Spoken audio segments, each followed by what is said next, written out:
Bueno, ¿cómo están? Estamos nuevamente en un programa de cirugía y salud. Soy el doctor Matías Luján, soy cirujano plástico. El día de hoy vamos a hablar un poquito de las diferencias de las cirugías de contorno corporal, porque es algo que nos consultan muy frecuentemente, sobre todo cuando escuchan frases famosas como lipoescultura HD, mela, lipoabdominoplastía, etc. Lo que yo quiero aclarar primero y principal, sobre todo cuando consultan en las redes, que cada paciente tiene que tener un diagnóstico personalizado y de acuerdo a eso uno puede hacer un diagnóstico y aconsejarle un tratamiento específico, ¿sí? Porque cuando vienen los pacientes, mis pacientes que ya saben, lo primero que yo les pregunto, ¿qué es lo que les molestan a ellos, ¿sí? O a ellas. Entonces, cuando me dicen yo vengo, por ejemplo, por una dermolipectomía o vengo por una mela, lo primero que yo le digo es, bueno, primero hagamos el diagnóstico y de acuerdo a eso vamos a determinar qué es lo que vos necesitas, porque no todos los pacientes son candidatos para mela, no todos los pacientes son candidatos únicamente para una lipoescultura y no todos los pacientes son candidatos para una dermolipectomía. Entonces, si bien la cirugía de contorno corporal involucra todas las partes del cuerpo, cara, por ejemplo, papada, brazos, región del tórax, a veces lo combinamos en la cirugía de ginecomastia en los hombres, abdomen, región lumbar, región dorsal, o sea, espalda, cara interna del muslo, cara externa del muslo, etc. Vamos a hablar un poquito más que nada de abdomen, que es donde se reúne el problema, ya que la mela no es ni más ni menos que una cirugía, es una mini escultura, o sea, una mini lipoescultura, mini extracción lipídica ambulatoria serían las siglas, ¿sí? Pero es una cirugía. Pero la diferencia con las otras cirugías, con una lipoescultura tradicional, es que la mela se extraen muy pequeñas cantidades de grasa, o sea que es para aquellos que tienen acumulados pequeñas cantidades de grasa en una región corporal específica. El abdomen tiene varias regiones, entonces si yo quiero tratar con mela el abdomen, va a ser para aquellos pacientes que, por ejemplo, realizan mucho ejercicio, mucha actividad física, una vida muy sana, muy saludable y tienen una pequeña cantidad de grasa localizada, de adiposidad localizada en una zona muy específica del abdomen. Pero si yo tengo que trabajar todo el abdomen y tengo que trabajar la región lumbar, de la espalda, etc., con una mela no lo voy a poder solucionar. ¿Por qué? ¿Cuál es la diferencia con la lipoescultura tradicional? Las dos se realizan en quirófano, pero una, que es la mela, se realiza con anestesia local. Yo además lo hago con una leve sedación y es ambulatoria, o sea que el paciente termina la cirugía, se queda 15-20 minutitos en recuperación y se puede retornar a sus tareas laborales inmediatamente. Pero la lipoescultura, como requiere sacar mayores cantidades de grasa, entonces necesita una recuperación en la cual necesita quedar internado para que pueda mantenerse el equilibrio interno lo más adecuado posible y no tenga ningún tipo de problemas, ¿sí? Entonces, mela para pequeñas cantidades de grasa y trabajamos por zonas. Es una cirugía ambulatoria, yo la realizo en quirófano, la realizo con anestesia local, además con una leve sedación, acompañado de un anestesiólogo, para que no tengan ningún tipo de molestia, ningún tipo de dolor, y pueden consultar con los pacientes que hicimos mela, cuáles fueron sus experiencias, y una vez que termina la cirugía, se le pone la faja como a todos los pacientes, se le indica que comience con líquido inmediatamente y retorna a su tarea laboral el mismo día. La lipoescultura queda internado y con la lipoescultura uno puede trabajar mayor cantidad de zonas, o sea, puede trabajar todo el abdomen, puede trabajar región lumbar, región dorsal, a veces también algo de pierna, entrepierna o cara externa del muslo, y ese paciente queda internado normalmente para la reposición de líquidos, una recuperación de una mejor manera y retorna normalmente al otro día a su domicilio y por lo tanto la recuperación es un poquito más alejada que el MELA. Y luego viene la lipoabdominoplastía, en donde hay pacientes donde se le puede hacer una abdominoplastía, o sea, eso quiere decir una dermolipectomía, más una reparación de los músculos rectos, si es que tiene diastasia o flacidez, o mezcladas con lipoescultura, en donde ya ahí es una cirugía más grande, en donde se hace una incisión larga para poder recercar el colgajo, en el cual se da más que nada en pacientes que han bajado mucho de peso o en pacientes que han tenido embarazos y ha quedado mucha flacidez. Entonces muchas veces hacemos o la dermolipectomía sola o combinada con lipoescultura, por eso van a escuchar el término lipoabdominoplastía. Ahora, ¿cuál es la similitud que tienen entre las tres cirugías?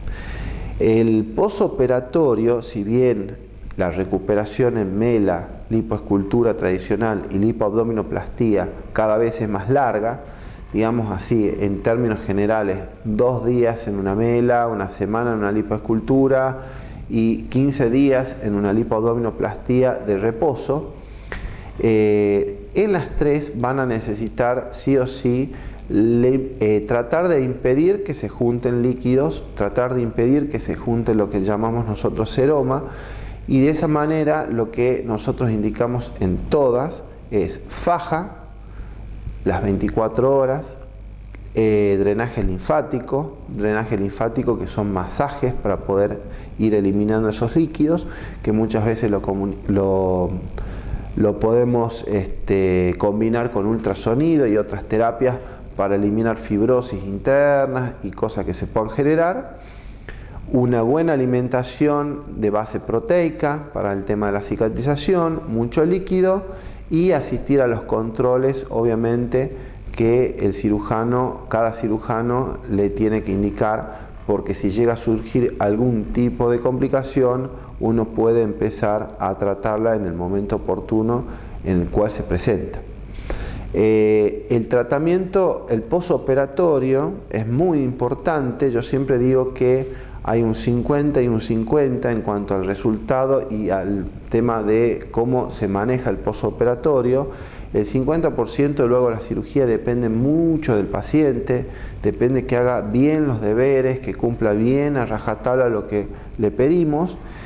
Aún así hay un muy pequeño porcentaje cómo reacciona el organismo del paciente. Aún así el paciente, a pesar de hacer las cosas bien, por ahí puede juntar un poquito de líquido más, se puede haber alguna apertura de punto o lo que sea, pero bueno, todo es tratable y todo es solucionable.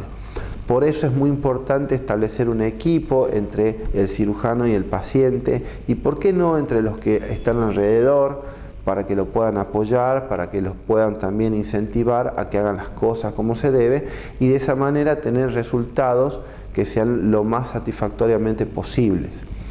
Los resultados como cualquier cirugía plástica finales son después de los 6 meses, pero el primer mes es muy importante que hagan los deberes como se debe para que el paciente tenga este resultado a los 6 meses de la mejor manera posible.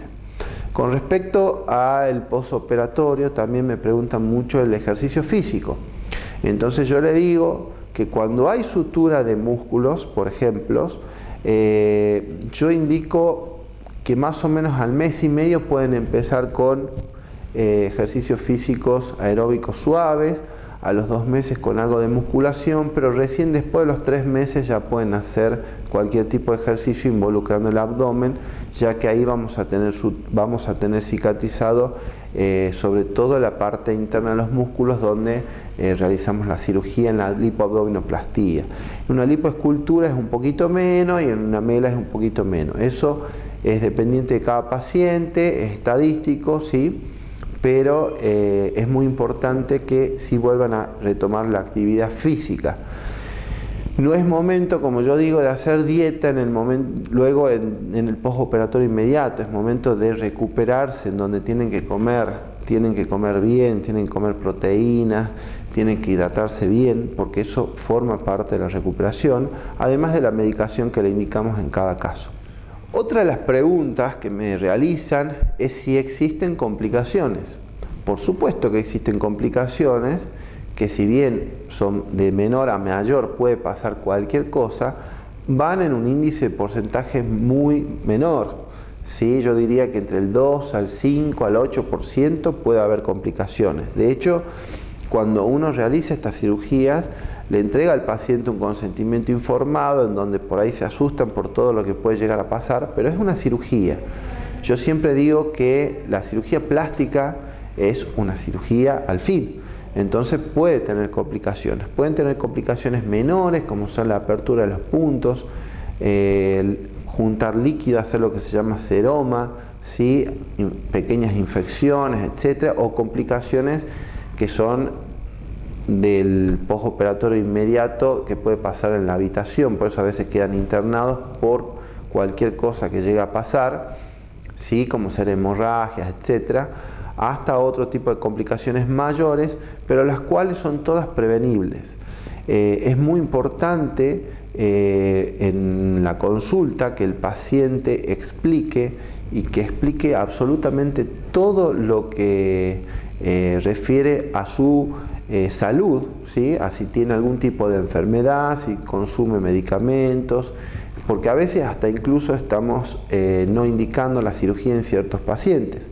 Entonces, esa relación que tiene el paciente con el médico, de asumir de que se va a una cirugía y que tiene que contar todo lo que refiere a su salud, es muy importante. Después, obviamente, realizamos estudios prequirúrgicos. Los estudios prequirúrgicos son estudios básicos, en donde evaluamos en líneas generales todo lo que refiere a un prequirúrgico para una cirugía, para ver cómo está el estado del hematocrito, la cantidad de sangre, coagulación, cómo funciona el hígado, los riñones, en fin, en líneas generales. Van a un cardiólogo, muchas veces se pide imagenología para ver si no hay alguna hernia oculta. Si el paciente está en condiciones óptimas de operarse, y si el paciente ingresa a quirófano de esa manera, las complicaciones se reducen a un porcentaje prácticamente ínfimo, ¿sí? Aún si así también pueden surgir complicaciones, pero bueno, es mucho menor que obviamente en una cirugía mayor, en una cirugía en donde involucra la apertura de una pared abdominal, donde tengo que operar otro tipo de patología que no tiene nada que ver con la cirugía plástica. Entonces, no hay que asustarse, hay que ser consciente de que son cirugías, que pueden surgir complicaciones, que son prevenibles, que hay que llegar de la mejor manera posible, hay que hacer el postoperatorio de la mejor manera posible, y así la gran mayoría tienen muy buenos resultados y no tienen dolencias mayores de las que pueden llegar a tener por este tipo de cirugía. Y hablando de dolencias, también preguntan mucho por el tema del dolor. Yo digo que el dolor depende mucho del paciente, pero en líneas generales este tipo de cirugías se toleran con analgésicos comunes, ¿sí? No es necesario llegar a analgésicos en las cuales son para otro tipo de patologías o otro tipo de cirugías. Yo siempre lo relaciono como que fueron al gimnasio, entonces tienen ese tipo de dolores, ¿sí? Y bueno, el umbral del dolor es distinto en cada paciente. Hay pacientes que duele un poquito menos, un poquito más, pero bueno, son tolerables con analgésicos. Así que bueno, por cualquier consulta, acuérdense lo que dije al comienzo del video.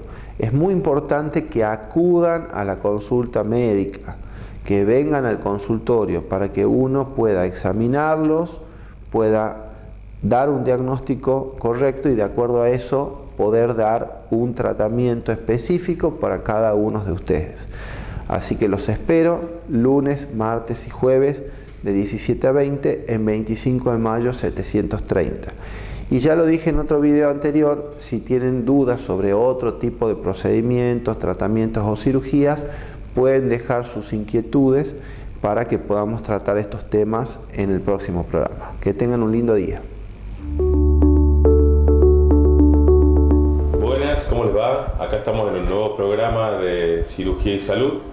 En el programa de hoy vamos a hablar de otro tema, vamos a tener también una invitada para que podamos desarrollar el tema de ecografías. Vamos a contarles un poco de qué se trata la ecografía, qué es la ecografía, qué usos tiene y cómo se relaciona la ecografía con la cirugía. Buenas, ¿cómo les va? Soy la doctora Cortés. Yo voy a hablar hoy sobre ecografías. Las ecografías es un método no invasivo, un método que no utiliza rayos X, entonces se lo puede realizar en mujeres embarazadas. Es una técnica accesible, que emite ondas sonoras y que esas ondas sonoras se procesan en diferentes tonos de grises. Yo voy a hablar un poco para que sepan ustedes cómo está formado un ecógrafo. Un ecógrafo está formado por diferentes traductores, como se pueden ver acá. Estos traductores van a depender del lugar donde nosotros queremos investigar. Se utilizan los convexos, los lineales y los ultracavitados. Estos generalmente son utilizados para las embarazadas.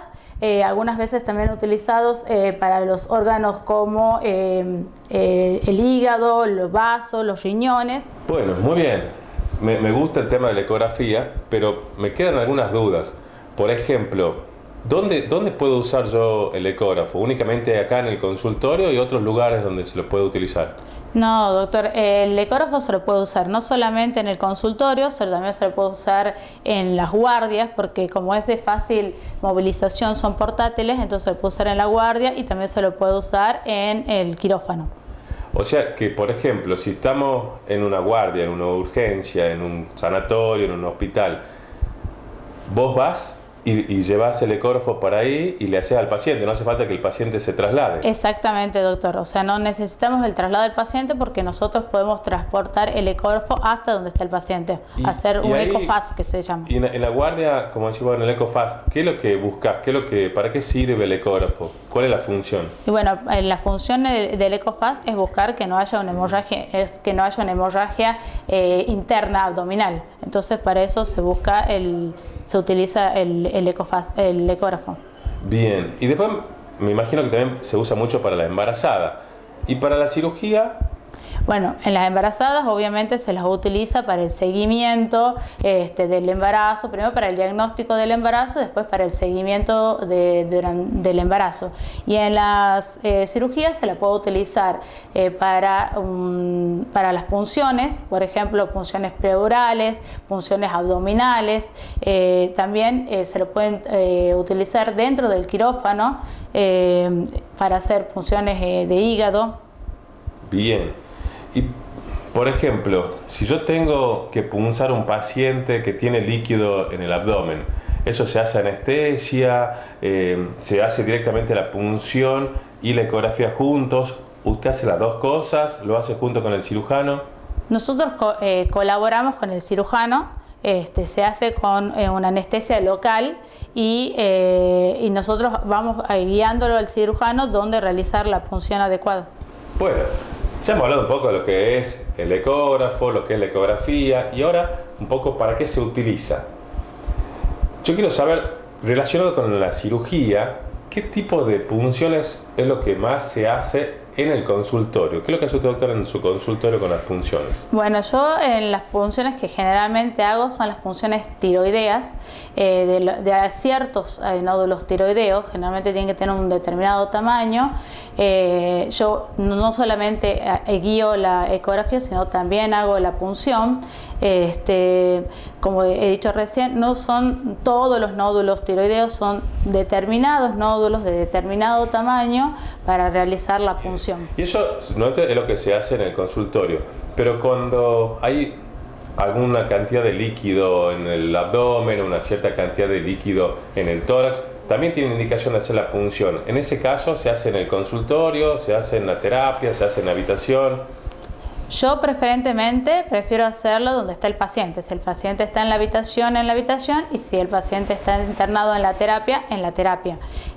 Nosotros generalmente las punciones abdominales o las punciones pleurales generalmente las hace el cirujano y yo lo que hago es guiar con ecografía. Algunas veces también las tomo, pero generalmente colaboro con el cirujano. Perfecto. Y por ejemplo, cuando tenemos que hacer una vía central, también es bueno utilizar, se puede hacer sin ecografía, pero es mucho mejor, tiene mucho menos riesgo cuando se hace esa punción guiada por ecografía. En ese caso, hace la punción el cirujano y usted la va guiando. ¿Cómo tratan de hacer? ¿Qué es lo mejor? ¿Qué es lo ideal? Bueno, lo ideal sería que el médico que es imagenólogo lo guíe al cirujano, pero para las punciones específicamente de vías centrales lo hace el cirujano, la punción y la guía ecográfica. Perfecto. Bueno, me imagino que también se puede utilizar para otras ocasiones, como no solamente cuando hay líquido, sino por ahí que tenemos alguna colección purulenta o que necesitamos hacer alguna extracción quirúrgica o una biopsia, que también se hace dentro del quirófano. Ya dentro del quirófano también se puede usar la ecografía dentro de la cirugía, durante la cirugía. ¿Cuáles son esos casos, por ejemplo? Puede ser para un absceso hepático, puede ser para la toma de biopsia de hígado, para alguna enfermedad autoinmune que nosotros queremos saber, tomar la biopsia del hígado, para algún nódulo hepático o alguna lesión focal específica del hígado también utilizamos la ecografía guiada. Bueno, ahora lo que voy a hacer va a ser una ecografía abdominal. Como ya habíamos dicho anteriormente, lo que vemos en la pantalla son los diferentes tonos de grises. Acá vamos a ver, tome aire por favor. Esto que vemos acá es el hígado, que es un hígado normal. Generalmente con la ecografía abdominal vamos a ver todos los órganos macizos, suelte. Acá vamos a ver, tome aire por favor. Eso que vemos acá es el riñón derecho. Acá lo que vemos es una vesícula. Esta es la que está acá, es la imagen de la vesícula. Y lo que vemos dentro de la vesícula, esas imágenes como si fuesen muy blanquecinas, son cálculos en la vesícula. Esto es un paciente con litiasis vesicular o cálculos en la vesícula, que es indicativo generalmente de cirugía. Esto es lo que vemos acá, es el vaso. Suelte. No quedó. Tome aire. Y este que vemos acá, este órgano que vemos acá es el riñón izquierdo. Suelte.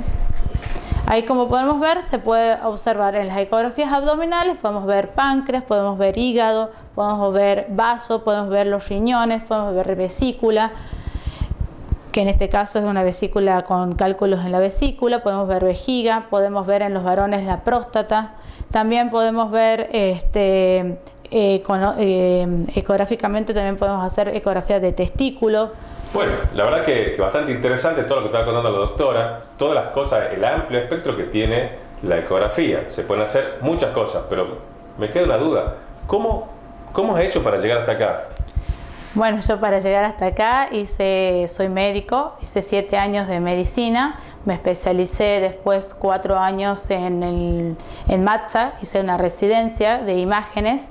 Me dedico fundamentalmente a hacer ecografías, pero también en MATSA hago tomografías, informo rayos, densitometrías, pero básicamente lo que más me gusta es hacer ecografía.